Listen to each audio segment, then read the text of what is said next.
객체 지향과 클래스를 본격적으로 다뤄보도록 하겠습니다. 5장에서는요, 객체 지향과 클래스를 주제로 해서 그 내용들을 자세히 다루고 있는데요. 추상화와 캡슐화, 생성자, 스태틱과 파이널의 용법과 관련된 이야기들도 언급하고 있습니다. 그러나 이 강의에서 가장 중점적으로 여러분들과 하고 싶은 내용은 주어진 문제, 그리고 이때까지 여러분들이 풀어봤던 모든 문제들을 객체 지향으로 구현할 수 있도록 하는 것이 최종의 목표입니다. 자, 그렇게 하기 위해서 우리가 이 강에서는 객체 지향적인 프로그래밍에 대한 이해와 클래스와 객체에 대한 개념을 우리가 설명하고 지나가도록 하겠습니다. 자, 반지름이 R인 원의 둘레와 넓이를 구하라. 또 벡터에 대한 크기를 구하는 프로그램을 작성해봐라. 자, 이거 여러분들 다 해보셨던 내용이죠?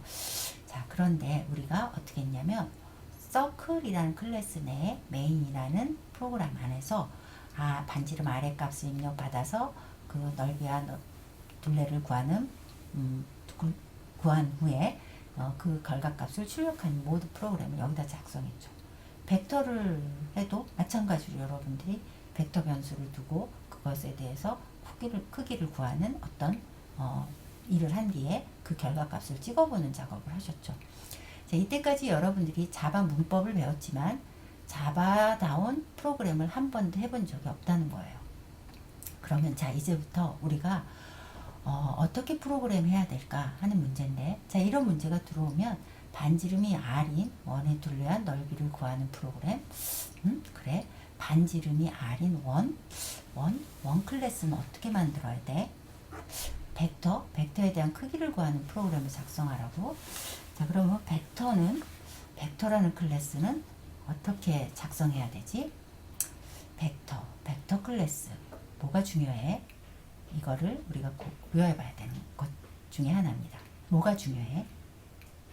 그래서 우리가 자바 프로그램을 하기 위해서는 우리가 대상으로 하는 어떤 그 대상체에 대한 클래스를 설계하는 것이 필요한데, 그 클래스를 설계할 때 가장 근본적으로 고려해야 할 건 뭐야? 라는 질문으로부터 시작하자는 거죠.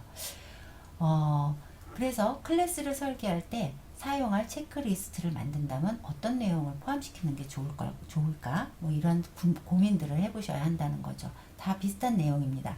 자, 클래스를 설계할 때 가장 근본적으로 고려해야 될 게 뭘까 하는 문제죠. 자, 클래스를 설계할 때 있어서 자, 원이라는 클래스, 벡터라는 클래스를 설계한다라고 했을 때 원이라는 클래스에 대해서 그 클래스로부터 생성된 객체에 대해서 우리가 알아야 하는 것이 뭐야? 그리고 그 객체가 해야 하는 행동 패턴들은 뭐가 있지? 어떤 기능들을 해야 돼? 하는 것을 중심으로 우리는 클래스를 설계한다는 것이죠. 자, 지금 보시는 것처럼 쇼핑카트라는 클래스를 하나 생성하려고 한다고 생각해 봅시다. 이러한 클래스를 우리가 정의할 때 가장 먼저 고려해야 할 것은 이 클래스로부터 생성된 객체들이 에 대해서 우리가 알아야 하는 것은 뭐고, 그리고 그 객체들이 해야 하는 행동들은 뭐가 있지?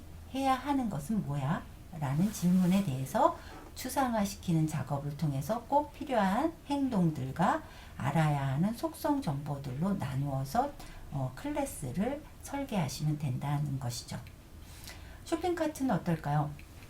네, 우리가 뭘 보고 싶어 할까요? 어떤 그 쇼핑카트가 있을 때 내가 뭘 샀지? 그 카트 컨텐츠 변수가 필요할 거고, 그리고 거기에 이건 필요 없어, 빼는 거, 이거 좀 담아야 돼, 담는 거, 그리고 컨텐츠 안에, 카트 안에 어떤 내용물이 있지? 라는 것을 살펴보기 위한 체크아웃이라는 메소드가 필요해.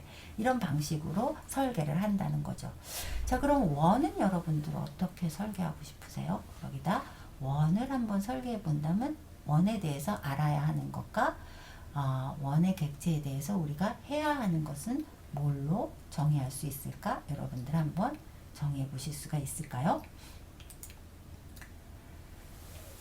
자, 클래스를 설계할 때는 지금 얘기했듯이 객체에 대해서 알아야 하는 것과 그 객체가 해야 하는 것을 중심으로 한다 그랬습니다. 자, 객체에 대해서 알아야 하는 것을 우리가 그 클래스의 멤버 변수라고 얘기를 하고, 객체의 측면에 있어서는 그 클래스로부터 생성된 객체 측면에서 볼 때는 인스턴스 변수라고 얘기하죠.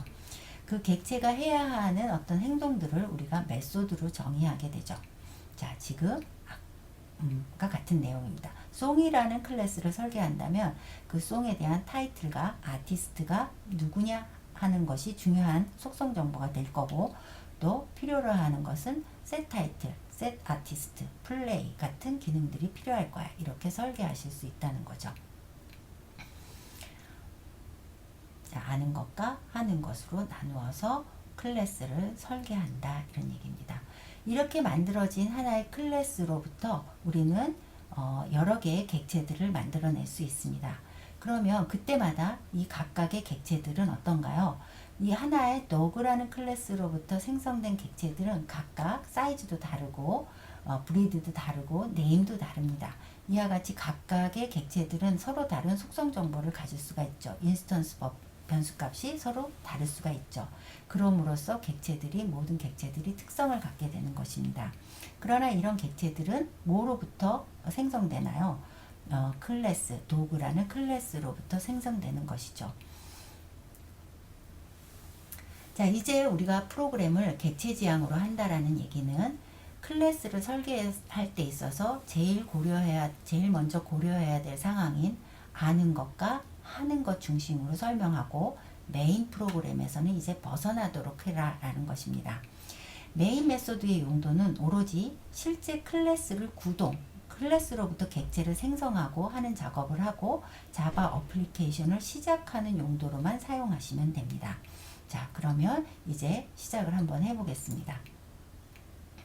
자, 먼저 여러분들이 객체 지향으로 프로그램을 하기 위해서는 먼저 원 클래스, 벡터 클래스, 내가 하려고 하는 어떤 프로그램의 대상이 되는 그 객체를 만들기 위한 클래스를 정의하는 것부터 시작을 합니다. 그렇게 원이라는 클래스를 만들고, 자, 그리고 그 클래스로부터 객체를 구동시키면서 그 결과를 뽑아내기 위한 테스트용 클래스를 만드시면 됩니다. 테스트용 또는 구동 클래스를 만드시면 되겠습니다. 이러한 구동 클래스의 메인이란 메소드 안에서 객체를 만들고 그 객체의 변수와 메소드를 사용해서 결과를 출력하시면 되겠죠. 자, 먼저 첫 번째 무슨 일을 해요? 클래스를 만듭니다. 자, 도구라는 클래스를 만들면 해야 하는 것과 알아야 하는 것으로 나누어서 이렇게 설계하시겠죠. 자, 이것은 뭐가 되나요? 도구 클래스의 멤버 변수들이 되고, 이 클래스로부터 객체가 생성되면 생성된 객체의 각각의 변수들을 우리가 인스턴스 변수라고 얘기하죠. 메소드는 마크라는 메소드가 있네요. 자, 이와 같이 클래스를 여러분 디파인 했다면, 즉 도그라는 클래스는 이와 같은 멤버 변수와 메소드, 마크라는 메소드로 구성되어 있네요. 자, 그러면 이 마크라는 메소드로 구성되어 있는 이 도그 클래스로부터 객체를 생성하기 위해서는 구동 클래스를 하나 만듭니다. 도그 테스트 드라이브라는 클래스를 하나 만들어서 그 안에 메인 메소드를 사용하는 것이죠. 이 안에서 여러분들이 도그 클래스로부터 객체를 생성하고 메소드를 이용해서 결과를 출력해 보시면 되는 것입니다. 자, 하면 어떻게 해야 될까요? 이런 방법을 쓰는 거죠. 즉 구동 클래스인 도그 테스트 드라이브라는 클래스 내에서는 메인 메소드를 포함하고, 그 메인 메소드 내에서 아까 만들었던 도그 클래스로부터 new라는 리저브드 워드를 이용해서 객체를 클래스로부터 하나 생성해서 그 객체에 대한 레퍼런스 변수 d가 그 객체를 가리키도록 하는 것이죠. 자, 그럼으로써 우리는 뭘 사용할 수가 있을까요? 그 레퍼런스 변수의 리모컨 정보죠. 리모컨 정보의 멤버 변수, 우리가 다트 연산을 이용을 해서 그 멤버 변수에 어떤 값을 지정하거나, 또는 그 레퍼런스 변수로부터 우리가 뭘 할 수 있어요? 다트 참조 연산자를 통해서 그 메소드를 사용할 수 있게 되는 것이죠. 자, 이런 방법을 통해서 어떤 일들을 처리해 나가실 수가 있습니다. 자, 그러면 여러분들 다시 처음의 문제로 돌아와서 반지름이 r인 원의 둘레와 넓이를 구하는 프로그램을 작성한다 하면 첫 번째 해야 할 일은 뭘까요? 원이라는 클래스에 대해서 알아야 하는 것과 해야 하는 것은 무엇일까? 라는 질문으로부터 시작하겠죠. 즉, 원이라는 클래스, 서클이라는 클래스의 속성 정보와 메소드들로 구성을 하게 되겠죠. 즉, 클래스를 아는 것과 하는 것 중심으로 봤을 때 속성 정보, 즉, 아는 것에 대한 정보, 아는 것은, 즉, 속성 정보는 레디어스 반지름 값이 하나 필요하겠네. 또 우리가 여기서 해야 하는 일들은 랭스를 구하거나 넓이를 구하는 작업을 해야 하겠네. 이와 같이 추상화시켜서 두 개의 메소드와 하나의 멤버 변수를 갖는 형식으로 바꾸게 되겠죠.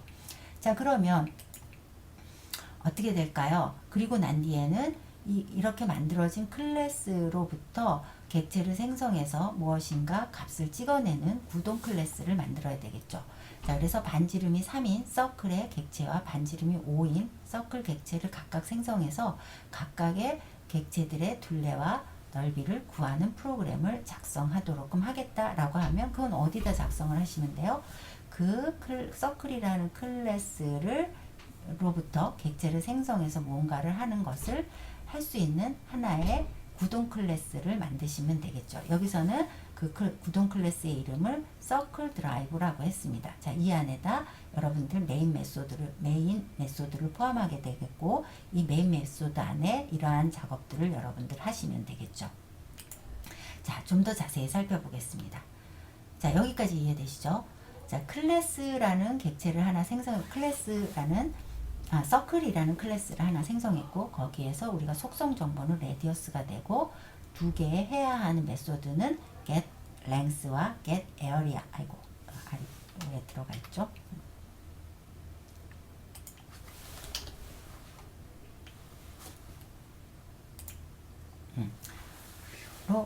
될 것입니다. 그렇죠? 자, 그러면 이렇게 만들어진 서클로부터 객체를 생성하고 그 값에 R값을 집어넣어서 반지름으로부터의 넓이와 둘레를 구하는 프로그램을 여러분들 작성한다면 그 구동 클래스는 어떻게 작성하면 될까요? 메인이라는 프로그램을 가지고 있고 포함하는 그 메소드 안에, 메인 메소드 안에 서클 클래스를 두 개 생성하고 각각의 서클 클래스의 반지름 값을 하나는 3, 하나는 5로 해서 그것의 각각의 넓이와 둘레를 구하는 프로그램을 작성하시면 되겠죠. 자, 이런 방식으로 여러분들 프로그램 하셔야 한다는 겁니다. 자, 그러면 그렇죠? C1이라는 클래스는 하나의 new에서 객체를 하나 받고, 또 마찬가지로 new circle을 하게 되면 C2라는 레퍼런스 변수는 새로이 생성된 서클 클래스로부터 생성된 객체를 가리키게 되겠죠. 이런 방식으로 운행된다라는 것입니다. 자, 객체 지향 프로그래밍이라는 것은 클래스로부터 객체를 만들어서 객체들 간의 상호작용을 이용해서 주어진 문제를 해결하는 프로그래밍 방식을 의미합니다. 즉, 여러분은 뭐부터 시작을 해야 되겠어요? 어떤 주어진 문제를 풀기 위해서 필요로 하는 클래스를 생성하는 작업부터 먼저 해야 되겠죠. 그 클래스를 정의하고 클래스로부터 객체를 생성해서 객체들 간의 상호작용을 통해서 어떤 주어진 문제를 해결하시는 방법을 사용하시면 되는 겁니다. 자, 자바 프로그램이 뭐냐라고 한다면 자바 프로그램은 한 개 이상의 클래스가 모여 있는 것이라고 할 수 있습니다. 그 중에 한 클래스는 반드시 메인이라는 메소드가 있어야 하며 이 메인이라는 메소드를 통해서 프로그램이 시작됩니다. 그리고 그러한 클래스가 바로 실질적인 최종 결과물이 되겠죠. 다음은 숫자 맞추기 게임을 객체 지향으로 설계한 예입니다. 지금 보시는 것처럼 3개의 클래스로 구성되어 있는데요. 먼저 게임 렌처라고 되어 있는 클래스는 메인이라는 메소드를 포함하고 있고, 바로 이 메인이라는 메소드를 통해서 게스 게임이라는 클래스로부터 객체를 하나 생성하고 그 객체의 스타트 게임이라는 메소드를 통해서 게임을 진행하도록 하는 게임 렌처 역할을 하는 클래스입니다. 자, 그러면 실질적으로 3명의 선수에 대해서 인스턴스 변수를 생성해서 그 인스턴스 변수들이 가지고 있는 3명의 플레이어의 넘버 값에 따라서 누가 먼저 그 숫자를 맞췄는지를 확인하기 위한 실질적인 게임 프로그램인 거죠. 그래서 그 실질적인 게임을 진행하는 부분이 바로 스타트 게임이라는 곳이 될 것입니다. 이런 메소드와 멤버 변수를 가지고 있는 게스 게임이라는 클래스를 정의를 했고요. 그러면 각각의 플레이어들은 어떤 일들을 해야 될까요? 플레이어가 해야 되는 것 중에 이 플레이어가 추측한 숫자는 뭐야? 그거에 대해서 알아야 되겠죠. 그리고 추측을 하기 위한 메소드를 가지고 있어야 되겠죠. 그래서 이 선수가 찍은 숫자와 그 숫자를 찍기 위한 메소드로 구성되어 있는 플레이어라는 객체로부터 클래스로부터 객체를 각각 3개 생성해서 그 3명의 플레이어 중에 스타트 게임을 통해서 누가 먼저 숫자를 알아맞추는지를 체크해서 누가 위너인지를 표시해주는 그러한 게임을 만들 수가 있겠죠. 자, 만약에 여러분들한테 이와 같이 각각의 기능을 하는 3개의 클래스들을 이와 같이 정의했다면 여러분들 1호부터 3명의 플레이어 중에 누가 먼저 숫자를 알아맞추는지에 대한 거를 프로그래밍 할 수 있을까요? 만약에 잘 된다면 객체 지향의 세계로 여러분들 이미 들어오신 겁니다. 만약에 그게 되지 않는다면 좀 더 간단한 문제부터 풀어보도록 하죠. 자, 3차원 벡터에 대한 크기와 방향을 구하고 두 벡터에 대한 합과 차와 내적을 구하는 프로그램을 작성하라 라고 한다면 여러분들 이때까지 프로그램 작성했던 방식대로 메인에서 모든 일을 처리하려고 하지는 않겠죠. 자, 고민을 하겠죠. 객체 지향으로 프로그램 하기 위해서 3차원 벡터 클래스를 어떻게 설계할 거지? 이렇게 고민하기 시작하겠죠. 그러면 3차원 벡터 클래스를 설계할 때 있어서 3차원 벡터에 대해서 아는 것과 하는 것 정보로 나누기 시작하겠죠.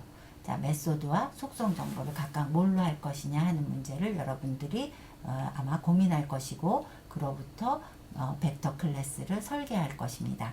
그리고 그 벡터 클래스로부터 객체를 생성해서 크기와 방향을 구하고 내적과 합을 구하는 뭐 이런 프로그램을 진행하는 메인을 포함하는 구동 클래스를 하나 만드시겠죠.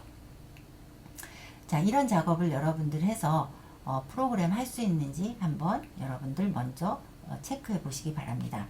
자, 다음 강의는 앞에서 설명했던 대로 객체 지향과 관련돼서 우리가 좀 더 깊게 알아야 되는 몇 가지 토픽들을 자세히 살펴보려고 합니다. 그래서 우선 여러분들이 그 다음 강의를 넘어가기 앞서서 우선 접어두고 벡터의 크기와 방향을 구하는 이 문제를 객체 지향으로 프로그래밍 하는 데 집중해 주시기 바랍니다. 먼저 벡터 클래스를 아는 것과 하는 것으로 설계하고 구동 클래스를 만들어야 되겠죠. 자, 이 문제를 한번 여러분 스스로 풀어보고 구현해 보시는 시간을 가지셨으면 좋겠습니다. 그리고 잘 됐다면 우리가 그 다음 강의에서 만나도록 하겠습니다. 계속해서 객체 지향과 클래스를 주제로 좀 더 자세한 내용들을 살펴보도록 하겠습니다. 먼저 지난 시간에 클래스와 객체를 사용하는 방법에 대해서 공부했네요. 그렇죠? 먼저 클래스를 정의하는 방법입니다. 그 클래스로부터 생성되는 객체에 대해서 아는 것과 하는 것으로 나누어서 즉 속성 정보가 되는 필드와 메소드로 나누어서 클래스를 정의했죠. 이렇게 만들어진 클래스로부터 객체를 생성하는 방법은 new라는 이 리저브드 워드를 사용하시면 됩니다. 또한 객체 변수에서 그 필드와 메소드를 참조하기 위한 방법으로 우리가 다트 연산자인 참조 연산자를 사용했죠. 자, 이게 바로 그 내용이죠. 서클 클래스를 아는 것과 하는 것으로 구분하여 클래스를 정의하고 그렇게 만들어진 클래스로부터 객체를 생성하기 위해서는 new라는 키워드를 사용을 했습니다. 그리고 각각의 멤버 변수와 메소드로 우리가 접근하는 방법은 뭘 이용하면 돼요? 참조 연산자를 사용하면 되겠죠. 즉 C1의 R 값을 5로 만들어라 라고 하면 이 명령어에 의해서 우리가 C1 객체의 속성 변수 R 값이 5.0으로 바뀌겠죠. 또 C2의 R 값을 3.0으로 바꾸어라 라는 이 명령어에 의해서 우리는 C2가 가리키고 있는 객체의 속성 변수 R 값에 접근할 수가 있습니다. 마찬가지로 우리가 참조 연산자를 통해서 그 메소드에도 접근을 할 수가 있죠. 자, 이와 같이 참조 변수의 필드와 메소드로 접근하기 위한 방법은 우리가 뭘 사용한다고요? 지금 얘기했던 대로 참조 연산자 다트를 사용한다라는 것이죠. 자, 그래서 그 값이 이와 같이 3.0으로 바뀌게 되고 우리가 어떤 메소드에 접근할 수도 있죠. 자, 이와 같은 연산자를 우리가 참조 연산자라고 얘기를 합니다. 자, 그런데 내가 참조 연산자를 통해서 이와 같이 갑자기 R1의 값을 마이너스 2.0으로 바꾸는 일이 생길 수도 있겠죠. 자, 전혀 문제가 없습니다. 그러나 실질적으로는 이런 문제가 생기면은 안 되겠죠.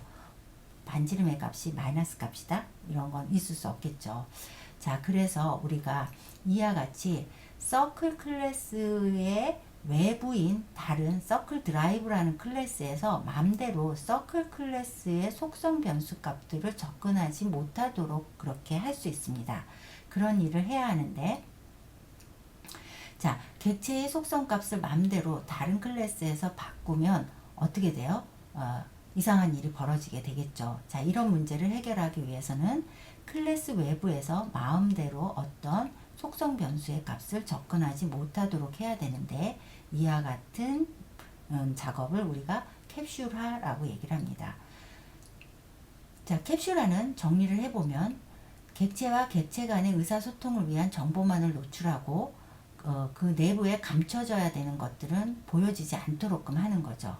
캡슐화 과정에서 우리가 클래스 내부의 구현을 외부에 숨김으로써 정보 은닉을 할 수가 있는데요. 그렇게 하기 위한 방법 중에 하나가 바로 접근 제한자를 사용하는 것입니다. 자, 우리가 만약에 그렇게 캡슐화를 하지 않았을 때 벌어지는 일들을 한번 또 살펴보도록 하죠. 만약에 크레딧 카드라는 클래스가 이와 같이 두 개의 퍼블릭 속성 변수를 가지고 있다고 합시다.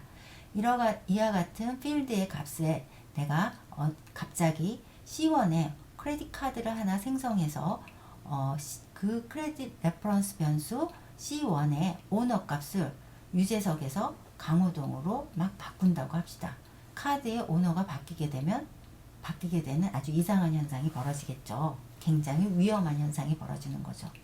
또 이와 같이 도그라는 클래스가 있다고 합시다. 도그라는 클래스에는 멤버 변수로 사이즈, 브리드, 네임이라는 속성 변수 값을 가지고 있네요. 자, 이때 내가 내 맘대로 도구 1의 사이즈를 10으로 했다가 도구 1의 사이즈를 마이너스 10으로도 할 수 있습니다. 그리고 갑자기 뽀삐였던 강아지 이름이 갑자기 아롱이로 바뀌게 됩니다. 그렇다면 그 강아지는 자기를 부를 때 못 알아듣게 되겠죠. 자, 이와 같이 어떤 객체의 속성이 되는 정보들을 외부에서 마음대로 접근해서 바꾸지 못하도록 하는 것이 필요합니다. 즉, 이러한 속성 변수들이 외부에는 접근이 안 되도록 하는 것이 필요하겠죠. 자, 이럴 때 우리가 어떤 방법을 쓰냐면 지금 보시는 것처럼 클래스를 설계하는 과정에서 어떤 것들이 정보가 은닉이 돼야 되는지를 먼저 정의를 합니다. 그래서 이와 같이 외부에서 숨겨야 되는 어떤 속성 정보들은 앞에다가 마이너스 표시를 해주게 되는 거죠. 자, 이와 같이 정보를 은닉하게 되면 마음대로 우리가 외부에서 이렇게 그 속성 정보들의 마음대로 접근할 수가 없게 되게 됩니다. 자, 이렇게 우리가 지금 보시는 것처럼 어떠한 특정한 필드들의 값을 외부에 노출되지 않도록끔 하기 위한 방법으로 우리가 이와 같이 마이너스 값으로 표시를 했다면 실질적으로 구현을 할 때 있어서는 필드의 접근 제한자를 사용하시면 됩니다. 우리가 가장 기본적으로는 디폴트 값을 사용해서 아무것도 적지 않는 방법을 사용했는데요. 그러거나 또는 퍼블릭을 쓰거나 또는 프로텍티드를 쓰거나 프라이빗으로 하실 수가 있습니다. 자, 외부에 전혀 접근이 안 되도록 하기 위해서는 프라이빗으로 접근 제한자를 두시면 되겠습니다.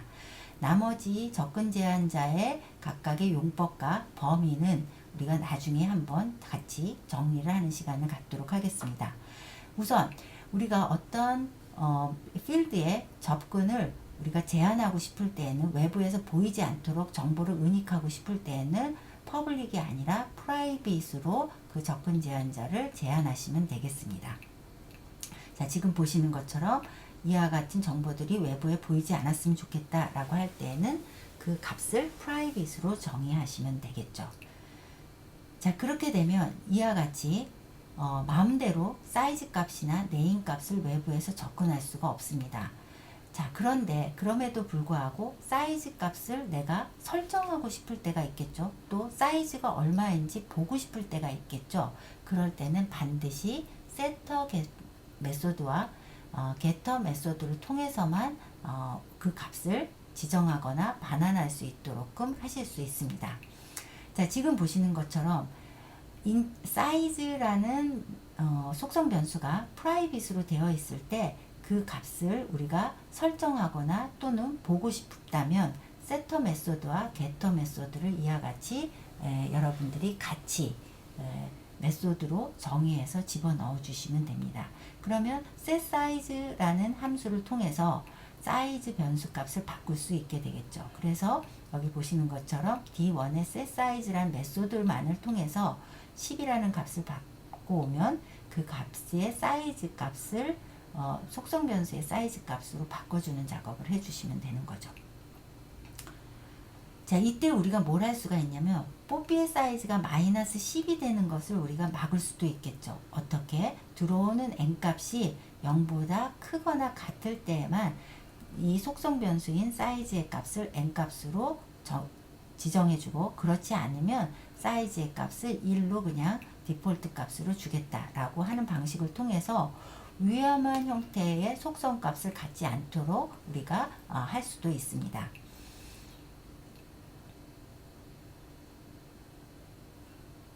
뭐 이름도 마찬가지로 세터 메소드를 뒀다면 setName이라는 메소드가 있다면 이와 같이 d1.setName이라는 메소드를 이용해서 뽀삐의 d1의 강아지의 이름을 바꿀 수도 있겠죠.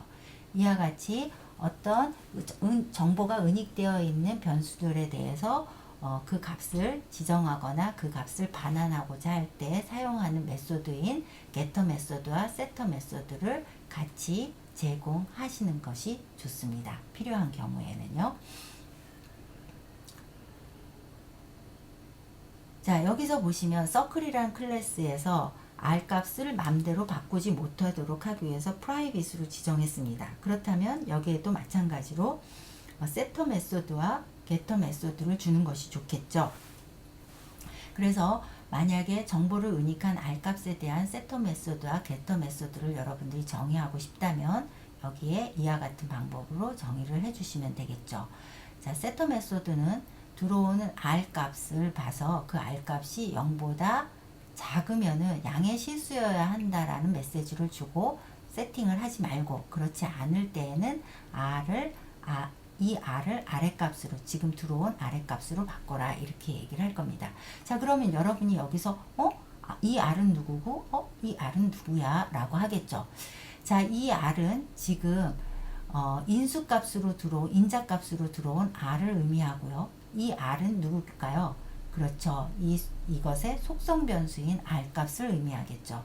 그래서 들어온 어떤 10이라는 값이 들어오는 10이라는 값을 이 서클 객체의 속성 변수인 R 값으로 바꿔줘, 이렇게 얘기를 한 겁니다. 근데 사실 이렇게 쓰면 굉장히 혼란스럽죠. 그래서 우리가 어떤 방법을 사용하냐면요.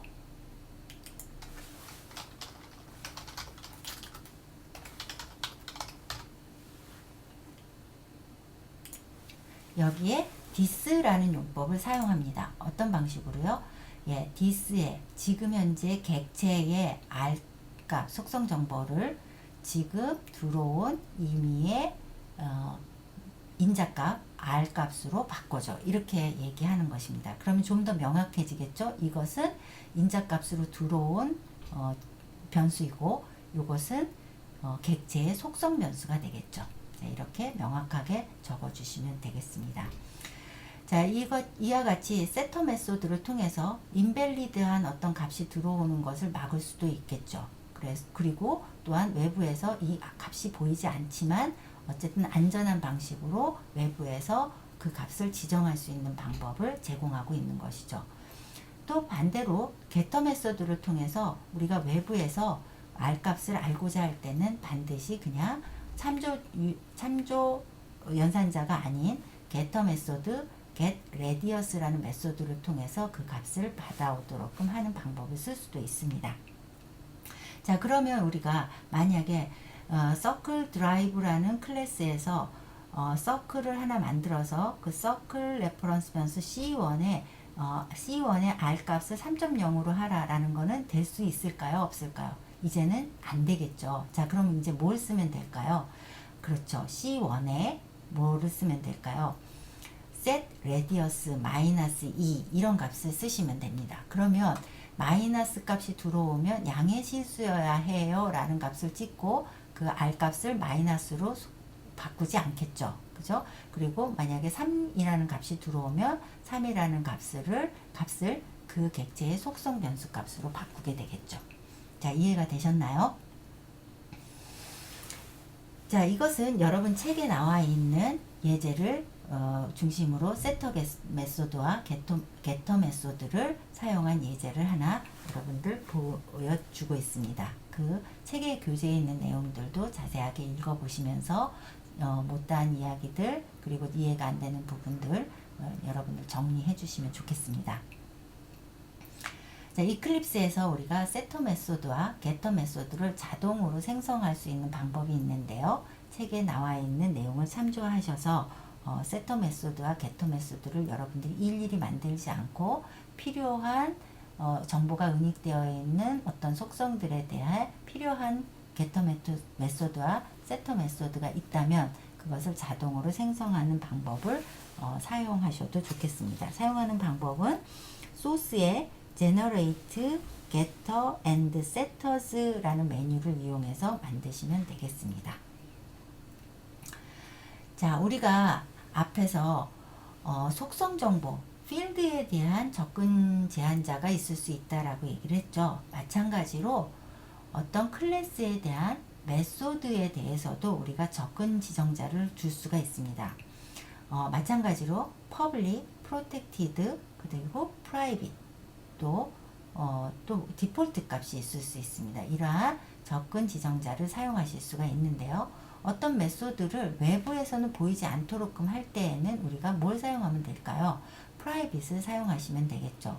외부에서 그 메소드를 아무 때나 참조 연산자를 통해서 접근할 수 있도록 하고 싶을 때에는 public, protected 이런 것들을 사용하시면 되겠죠. 자, 우리가 그러면 protected와 default는 그러면 접근 제한자의 어느 정도의 범위가 어떻게 달라요? 이런 궁금증이 생길 겁니다. 이 내용은 우리가 다음 시간에 기회가 되는 대로 그 범위를 다시 한번 정리해 보도록 하겠습니다. 자, 실습 예제 5-2에 나와 있는 내용을 한번 보시면서 신용카드를 추상화해서 여러 필드와 메소드로 구성된 클래스를 한번 구경해 보시고요. 그 결과값을 한번 확인해 보시는 것도 좋겠습니다. 자, 실습 예제 5.4에 세터 메소드와 게터 메소드에 대한 예제가 나와 있죠. 그래서 세터 메소드와 게터 메소드에 대한 사례도 살펴보시면서 그 내용을 확인해 보시면 좋겠습니다. 실습 예제 5-5 내용도 한번 확인해 보시면 좋겠습니다. 자, 지금 이상으로 우리가 클래스의 정의와 객체의 생성에 있어서 new라는 키워드를 사용해서 객체를 생성한다는 것과 그렇게 생성된 객체에 대한 변수에 대해서 우리가 그 필드와 메소드를 참조하는 방법으로는 참조 연산자를 사용한다는 거였죠. 그런데 어떠한 객체에 대해서 참조 연산자를 통해서 마음대로 그 메소드나 필드에 접근하지 못하도록 하기 위한 방법이 바로 뭘까요? 정보를 은닉하는 방법이죠. 즉 캡슐화하는 것입니다. 그렇게 하기 위해서는 메소드와 필드에 접근 제한자를 퍼블릭이 아닌 프라이빗으로 두게 되면 된다라는 것을 배우셨습니다. 자, 다음 시간 강의 안내입니다. 다음 시간에는 생성자에 대한 개념을 설명을 하고 구현 방법에 대해서 공부를 하겠습니다. 그것과 관련된 자세한 내용들을 살펴볼 거고요. 그리고 키워드 스태틱과 파이널의 용법에 대해서 우리가 살펴볼 겁니다. 그래서 스태틱이 어떤 속성 변수, 어떤 필드에 대해서 내가 인티저 A라고 선언했는데 그 앞에 스태틱이 붙게 되면 이것은 자바 버추얼 머신이 어떻게 관리하는가 하는 것들을 살펴볼 거고, 마찬가지로 메소드에 대해서도 스태틱이 붙게 되면 그것이 어떤 효과를 발휘하게 되는가 하는 문제를 우리가 다음 시간에 좀 더 자세히 짚어보도록 하겠습니다. 자, 우리가 아직 6강의 내용, 5장의 내용들을 다 포함하지 못했습니다.